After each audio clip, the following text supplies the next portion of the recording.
Communiqué final du Rassemblement des forces du changement RFC à l'issue de la première rencontre citoyenne du 25 octobre 2025, Brazzaville.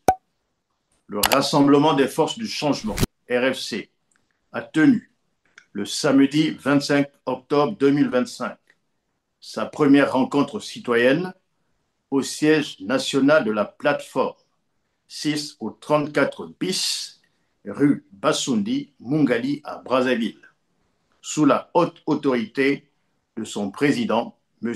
Clément Mirassa.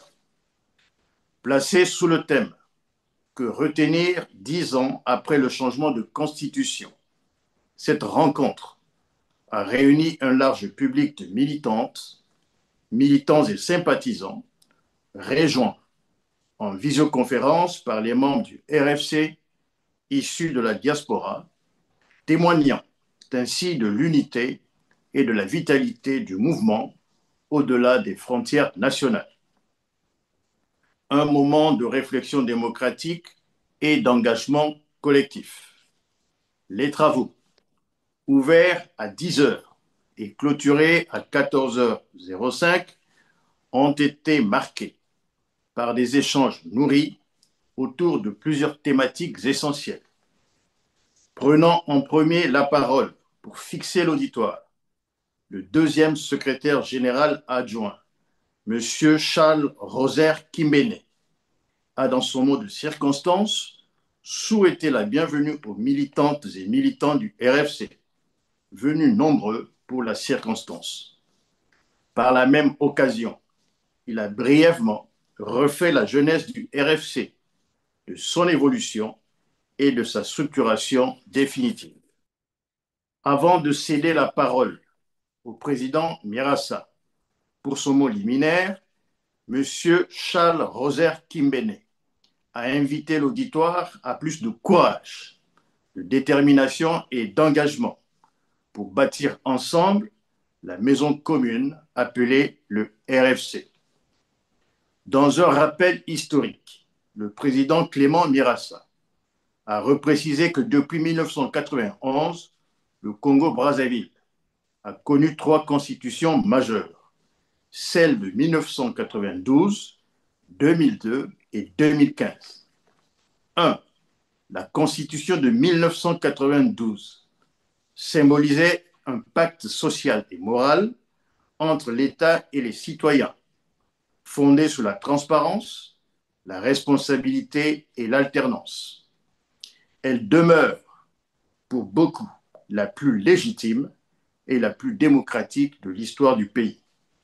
2. La Constitution de 2002 se caractérisait par une régression institutionnelle.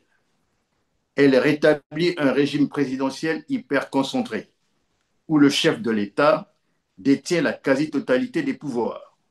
Elle supprime la limitation stricte du mandat présidentiel. Elle affaiblit considérablement le Parlement et la justice.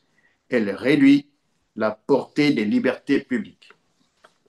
Cette constitution consolide un pouvoir personnel sous couvert de légalité et inaugure une longue période de gouvernance autoritaire où la stabilité institutionnelle s'est souvent confondue avec l'immobilisme politique.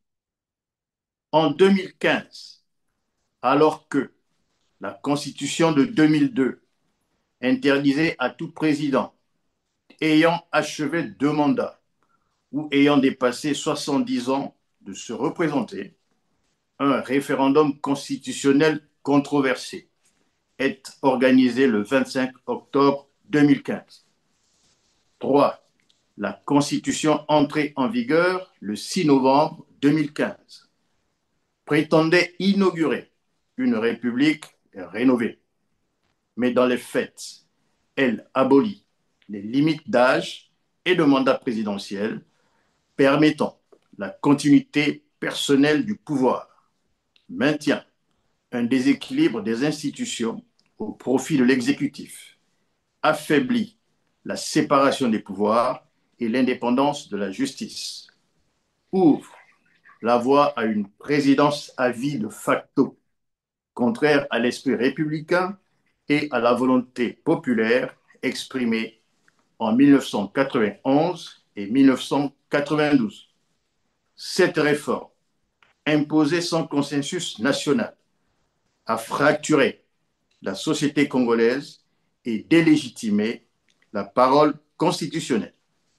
Elle a transformé la Constitution en un outil de conservation du pouvoir plutôt qu'en un contrat social fondé sur la souveraineté du peuple.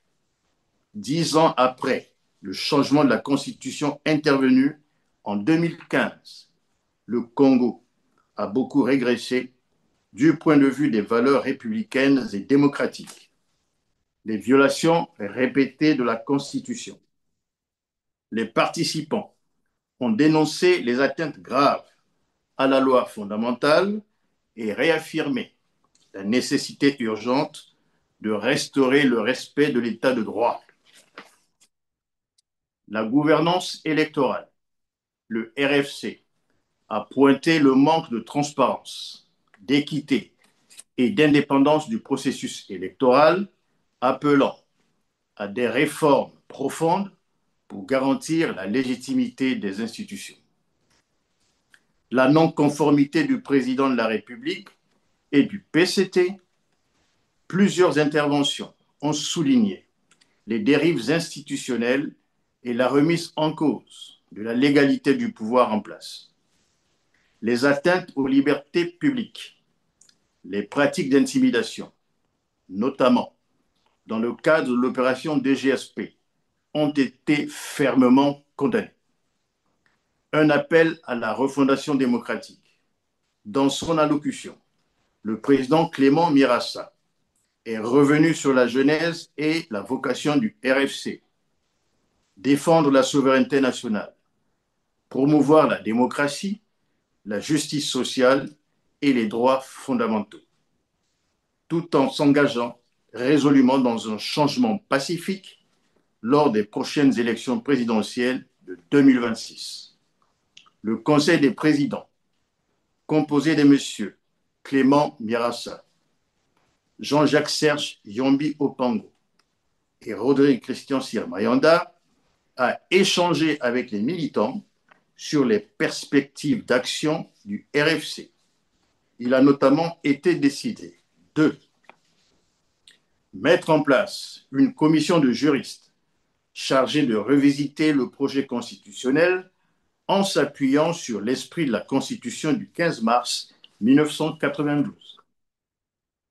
Renforcer la vigilance sur les questions de paix, de sécurité, de liberté publique, notamment face aux dérives liées à l'opération dite des bébés noirs, susceptibles d'engager la responsabilité des auteurs et donneurs d'ordre devant les juridictions pénales internationales. Mobiliser les forces vives du pays autour d'un projet de renouveau démocratique et citoyen. Un engagement renouvelé pour le Congo. 10 ans après la promulgation de la Constitution de 2015, le RFC constate avec regret que les promesses d'un État de droit fort et d'institutions indépendantes ont été trahies. La liberté s'est restreinte, la justice chancelle et la corruption gangrènent les structures publiques. Face à ce constat, le RFC réaffirme sa détermination à œuvrer pour le retour à la légalité constitutionnelle, la restauration de la justice et de la transparence dans la gouvernance, la mobilisation citoyenne pour la démocratie et le changement. En conclusion, la rencontre s'est achevée dans un climat d'unité et de ferveur militante autour de la devise du RFC: liberté, dignité, solidarité, et du slogan mobilisateur Tongo Etani Totelema.